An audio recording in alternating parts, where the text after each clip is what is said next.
AI 능력들이 지금까지 밝혀진 것들이 뭐 뉴스에 막 나오고 막 여러 가지가 있는데 알려진 게랑 미래에 어떻게 될 것인가 이런 거에 대한 것도 좀 알 수 있을까요? 저도 뭐 전문가가 아니니까 흔히들 뭐 여러 형태로 이제 4차 산업혁명을 이야기하는데 이건 사물 인터넷이다. 엄청난 빅데이터를 기반으로 해서 자기가 원하는 거를 소품종 소량 생산을 기반으로 하는 것이다. 그래서 그 사람의 어떤 개성이나 이런 것들이 되게 중요시 여겨지는 세상이 될 거고 그 다음에 편리한 세상이 올 것이다. 뭐 이렇게 얘기하죠.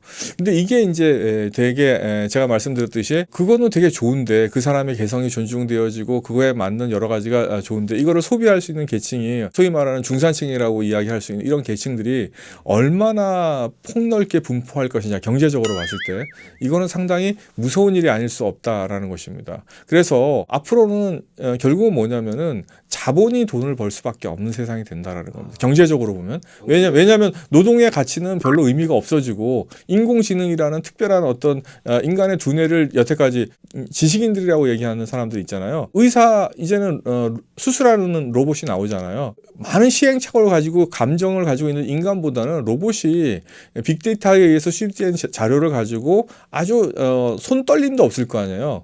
예를 들어서 의사들은 한 50 넘고 60 넘으면은 이제 술 많이 먹고 그러면 손도 떨리잖아요. 또 로봇은 손을 떨지 않잖아요.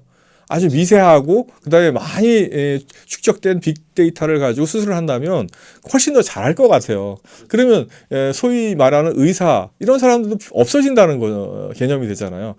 옛날에는 3차 산업혁명까지만 하더라도 이런 걸 대체할 수 있을까 생각을 못 해봤는데 지식인들 뭐 기술자라고 지식 기술자라고 이야기하는 노동자 지식 노동자라고 얘기할게요. 지식 노동자조차도 일자리가 없어지는 상황이 될 수 있다는 거예요. 그래서 이게 되게 무서운 얘기인데 그러면 이들은 지금 어디로 갈 거냐라는 거거든요. 그 속도가 예를 들어서 이런 거죠. 처음에는 가속도라는 게 있잖아요.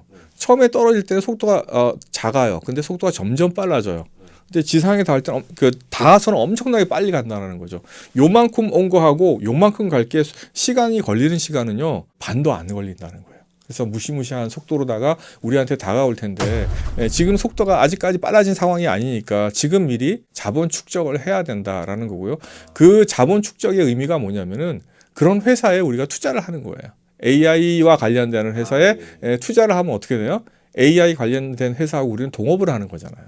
그 시스템이라든지 그 노하우가 더 발전하면 발전할수록 그걸로 인해서 벌어들이는 돈을 가지고 나눌 수 있는 거잖아요. 그런 관점에서 봤을 때 여러 가지 우리가 가지고 있는 경제 시스템, 법적인 시스템 이런 걸 잘 활용해 가지고 이걸 활용해서 돈을 좀 벌어야 되지 않나. 그걸 진입하기 위해서 빨리 좀 집중력을 가지고 노력을 해야 된다라는 게 제 생각입니다. 그럼 지금부터 그거를 준비를 하는 게 그게 돈을 버는 방법. 그리고 좋은 회사를 찾아내서 내가 동업을 하는 게 투자죠. 자영업자는 자기 몸과 자본을 같이 결합해서 투자를 하는 형태잖아요.